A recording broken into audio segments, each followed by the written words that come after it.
I was around 5 to 6 at this time, and we were moving to a different province. We didn't have a place yet, so we were staying at a nearby shelter while looking for one. I forget where the shelter was, but we were told it had been transformed into a shelter after someone decided to make use of the abandoned building.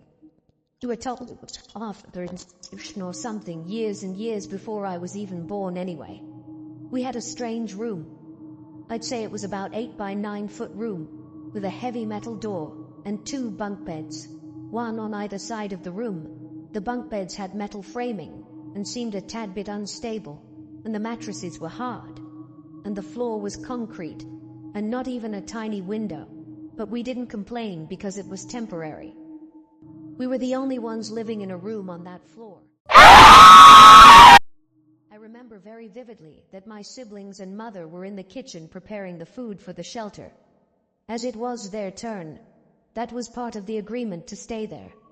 Plus, there were at least 40 other people. It was 2 to 3 floors and had a basement. I remember going to bed early because I was really tired, so my mom opened the heavy door and let me in the room, turned on the light, and waited for me to climb the ladder to the top of the bed before saying, "Good night."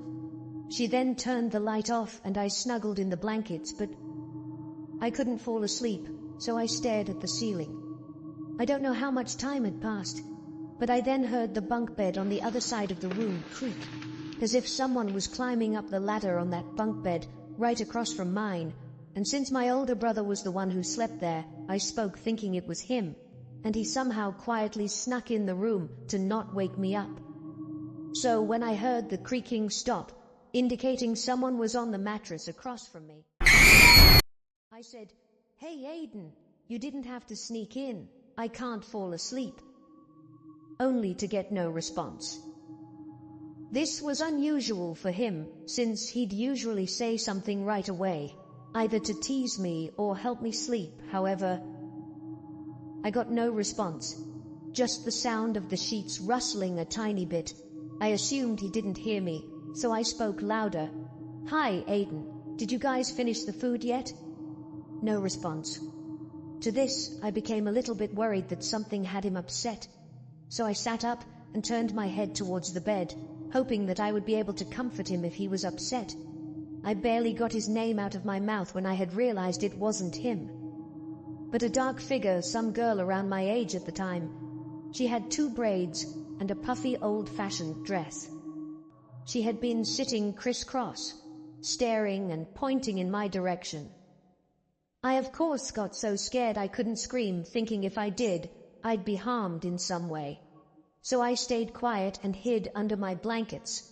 A few hours later, my mom comes in and turns on the light, with my siblings behind her. I seen the light on, so I automatically assumed someone was in the room, and I was safe. So I shot up out of under my blankets, and quickly climbed down the ladder and hugged my mom. She asked me what was wrong, since I was still shaking. But me, thinking that that girl was still in the room, waited till the next day when we went for our morning walk to explain to her what had happened. After explaining what happened, how I couldn't sleep, and heard someone go on the bunk bed across from me, thinking it was my older brother, and then seeing the girl with braids and a puffy dress, that was just a pitch-black figure. My mom was horrified, but just to be sure it wasn't my imagination, she went asking people in the shelter about a supposed ghost, giving no details about what I had told her. This lady, we'll call her Courtney, told my mom, "Yes, there is a spirit roaming. It takes the form of a girl and has 2 braids and an old-fashioned dress. She used to visit me every night but suddenly stopped when you guys moved in. We were the only children in the shelter, so that might have been the reason. I don't know." My mom replied to Courtney, "Well, my daughter seen someone with the exact description you had given me, and at first I thought it was just her imagination, or something like that." Anyway, Courtney then walked away. Things were pretty quiet after that. I seen something run in the corner of my eye every once in a while, or hear the sound of knives sharpening. When no one was in the kitchen, and the occasional sounds of screaming from the basement when no one was down there. However, it was a family room you could book. One day our family had booked it. There were kids' toys, colored maps, wooden tiled floors, and a TV. We were watching Land Before Time, and I looked on the dark side of the room, in curiosity. And there she was, standing in the middle of the dark side of the basement. She ran around the corner. The basement was in a L shape, and we were using half of the L side of it. Anyway, at this point, I'm more curious about her than afraid. I kind of thought she wanted to play since she was in the toy section of the room. So I followed her, thinking it was a game of hide and seek. I stood up from the couch without a word, and my mom asked me where I was going, but I didn't answer, and just walked into the dark side of the room, which to her was strange, since I had a fear of the dark back then, as most kids do. She was confused why I would go into the darkest side of the basement where light didn't reach willingly. She followed me, and I entered a dark closet. I started looking around frantically and kept asking, "Where are you? Don't you want to play with me? Is that why you keep running around me?" I asked over and over, questions along those lines. My mom obviously was concerned, turned on the lights, picked me up, turned off the TV, and brought me and my siblings upstairs.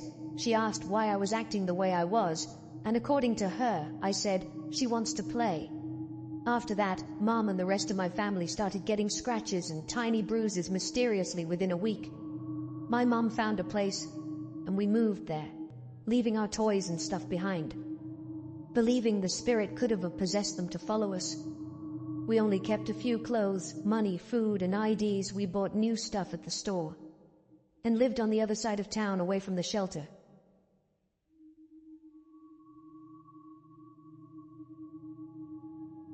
When I was a kid, my family had moved into a new home.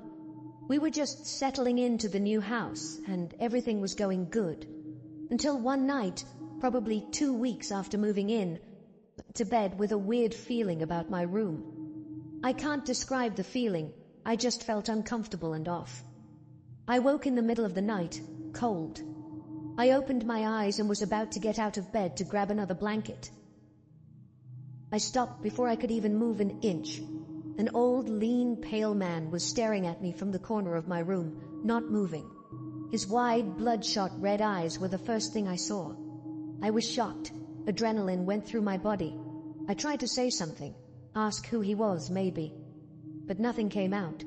I reckon I fainted from fear and stress, because the next thing I knew, it was morning. I didn't want to say anything to my parents, in fear of seeming crazy. Stupid, I know. The landlord came over that evening and talked about the house and how it was going. He asked my parents if they had any idea about the death of a man that had occurred in the house. A shiver went through my body as I froze in fear. I looked up at my parents, who looked as concerned as I was. The landlord chuckled and said, "It's seriously nothing to worry about. It was a natural death, not a murder." I still felt uncomfortable about the death, and it made me think, what if the man I saw last night was him?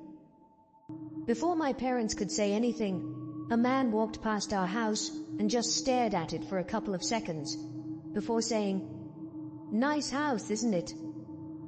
It startled the landlord a bit as I saw him flinch. I could hear my parents talking to the man, but I didn't know what they were saying.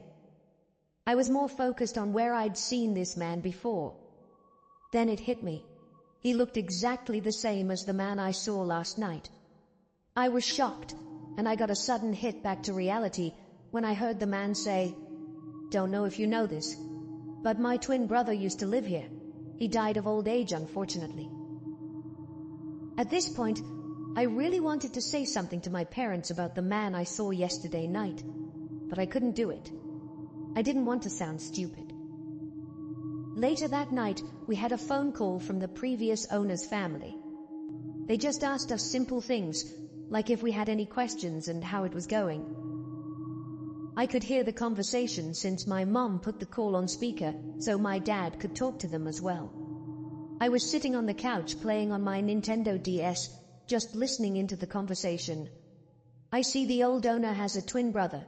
He walked past our house this evening. What's his name? My mom asked. The call went silent for a couple of seconds. I dropped my Nintendo DS. My body felt weak, and I almost threw up. The previous owner never had a twin brother. A member from the family on the call replied. The man I saw in my room that night, and the man that walked past our house that day, was the ghost of the old dead owner.